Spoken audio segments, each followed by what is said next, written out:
Hello, everyone. I'm Marios Konstantinidis, and I'm a research scientist at Nokia Bell Labs in Cambridge in the UK.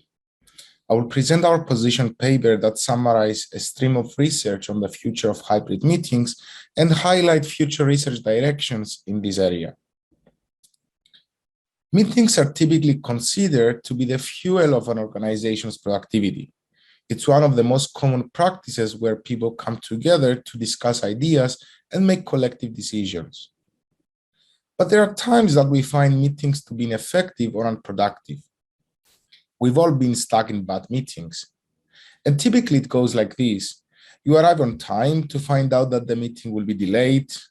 There is no agenda, the host is unprepared, your peers are interrupting each other, and you are reaching the end of the meeting with no decision.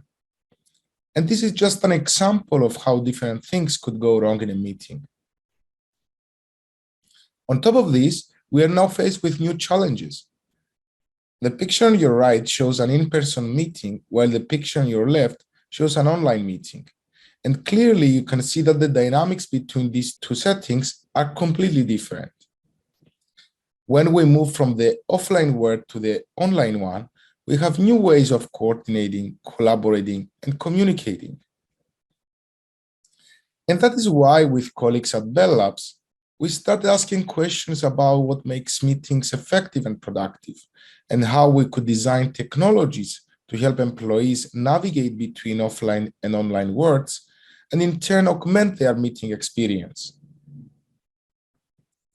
To understand what makes meetings effective, we surveyed more than 50 scientific articles from Harvard Business Reviews and venues like CHI, CSCW, and UPCOM about aspects that make meetings effective. And from these aspects, we designed an online questionnaire with 28 questions and ran a crowdsourcing study with more than 300 participants. We then ran a principal component analysis on the survey responses and identified that 3 factors explained most of our survey's variance. The first factor is the execution, which is whether a meeting had a clear purpose and structure and led to a list of actionable items. The second factor is the psychological safety, which is whether the meeting created a safe environment for sharing and contribution. And the third factor is the physical comfort, which is whether participants felt physically comfortable, for example, by being in a meeting room with good air quality and sufficient natural light. Having these 3 factors, we then developed a series of technologies to facilitate and augment people's meeting experience. Let me walk you through these tools. The first tool is called MeetQueues, which is a companion tool that works alongside communication tools like Cisco's WebEx or Zoom, and creates the idea of back channels of communication by allowing attendees to mark moments during a meeting with likes if they agree on what's being said, or ask for a clarification simply through the click of a button. The tool then aggregates all these anonymous tags and visualizes them in an emoji visualization cloud, which give an immediate feedback whether the meeting is going in the right direction or not. After the meeting ends, the system processes its audio and produces an automatic summary with NLP-based analytics. For example, whether a meeting was about knowledge exchange, or even whether the meeting was successful. We also conducted studies in our offices in Cambridge to understand the relationship between indoor environmental quality and meetings productivity. To do that, we developed Comfy, which is a sensing infrastructure that consists of these little devices that you see in the diagram. These devices are called geckos and were developed at Bell Labs and capture environmental properties like temperature, light conditions, and volatile organic compounds. In our studies, we use these devices to monitor the environment during a meeting. And at the end of each meeting, we ask attendees to report the 3 questions we identified from the survey about the meeting execution, psychological safety, and the physical comfort. Having the environmental data and the self-reports, we then feed a logistic regression model to predict meeting productivity. We found that both psychological safety and physical comfort matter when it comes to productivity. And interestingly, 25% of the perceived meetings productivity comes from air quality. We also used wearable devices to capture people's nonverbal communication cues. And these cues are extremely important, but they often go unnoticed, especially in online meetings where people keep their cameras off. From these devices, we captured body cues such as hand or head movements, which we then trained a model to predict whether a meeting is successful from these cues. For example, we found that head movements were the most predictive feature, but were also twice as important as the hand movements. And this work clearly shows that the use of wearable devices can help us bring the offline experience back to the virtual environment. But what's next? While much of previous works have focused on supporting execution, for example, by allowing hosts to set agendas, automatically detecting key decisions and generating action item lists, tools like MeetQueues, Confil, and Kairos go in the direction of supporting psychological safety and physical comfort. But there are still challenges and opportunities ahead of us that call for future research efforts. Let's look at psychological safety. First, how could we make a meeting useful and satisfying for all participants? By analyzing textual and audio conversations, we can enrich existing analytics with language markers that are hidden in conversations and detect, for example, the presence of stress or concepts like empathy.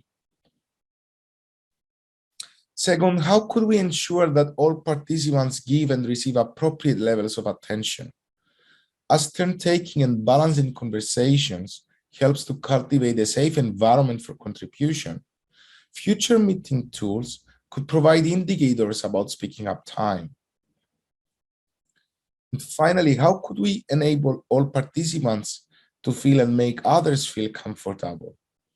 One way to achieve that is to coach people's skills that foster inclusion and diversity and collaboratively help them to reflect on their behavior. Now let's turn into physical comfort. Physical comfort goes well beyond air quality. And here we argue to integrate all human senses. First, how could we make the physical environment visually pleasurable? For example, recent studies showed that adjusting light conditions in a room could serve as a stress-reducing mechanism, or even as a biofeedback relaxation training. Second, how could we design ubiquitous technologies that facilitate meetings anywhere and everywhere? Consider, for example, a knowledge worker who attends meetings from a variety of places, from the traditional office space to home, to a cafeteria, to even an autonomous car. How could future technologies support smooth transition between different places and provide a pleasurable sound experience? Or which odor is more relaxing and energizing during a meeting, and to what extent certain odor could be adapted as a meeting unfolds to facilitate better execution? And finally, how could we stimulate the sense of touch to increase physical comfort during a meeting? While these technologies hold the promise of enabling employees to be productive, there is always the potential danger to become surveillance tools. And when it comes to digital surveillance, the historian and philosopher Yuval Noah Harari argued that digital platforms need to follow three basic rules to protect us from digital dictatorships. The first rule is that any data collection on people should be used to help them rather than to manipulate, control, or causing them harm. In the meetings context, this translates into providing analytics that help employees reflect on their experience rather than causing them to receive, for example, a low performance review in the event of a meeting not being executed well. The second rule is that surveillance must always go both ways. Whenever an organization increases surveillance of individuals, at the same time, organizational accountability needs to increase. If organizations could establish processes to monitor their workforce, they may well establish processes to audit their own actions as well. And the third rule is that data should not be concentrated in a single entity. And the reason is that data monopolies are the recipe for dictatorships. In the workplace context, this translates into newly created divisions in a company that oversee data collection and ideally ensure that data about their workers is in the hand of the workers themselves. But more recently, we've all seen examples of technologies being biased, racist, unfair, with lack of accountability and transparency. And media often portrays these technologies as surveillance tools. And that is why more recently we started looking into the ethical dimension of workplace technologies. But before exploring the ethical dimension, we first need to understand our decisions of adopting a new technology. And this can be understood by these two different schools of thoughts. On one side, we have algorithmic aversion, which is our tendency to reject good technologies that may improve our lives. On the other side, we have technology optimism, which is our tendency to accept bad technology that may have detrimental impact in our lives. So to understand which technologies are morally right or wrong in the workplace and likely to be accepted, we conducted a crowdsourced study to find out how people judge these technologies. And here is an example of a technology that tracks employees' physical movements to monitor their productivity. In our study, we presented crowd workers with statements like this one, and for each statement, we also provided a set of positive and negative words that describe 5 moral dimensions. For example, the dimension of harm or fair. And from that set of words, workers had to pick the ones that best describe each scenario based on their own judgment. And you can repeat this exercise for other types of technologies. For example, technologies that track facial expressions, keystrokes, task completion, social media use, and so on. In total, we consider 16 workplace technologies.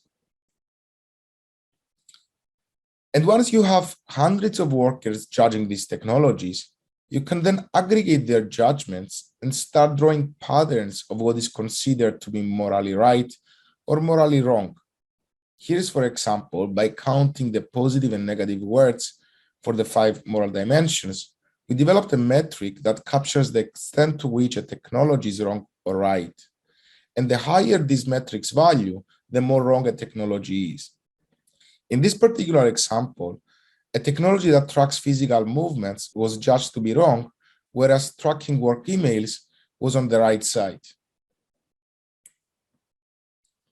Taking all this together, as we are likely entering a hybrid future of work, we believe that future meeting tools should strive to maximize for psychological safety and optimize participants' physical comfort. But at the same time, they need to ensure that any employee's tracking is done in an ethical and responsible way. I would also like to thank all of our collaborators and those who actively supported this research at Nokia and Bell Labs. And with that, I would like to end my talk. Thank you.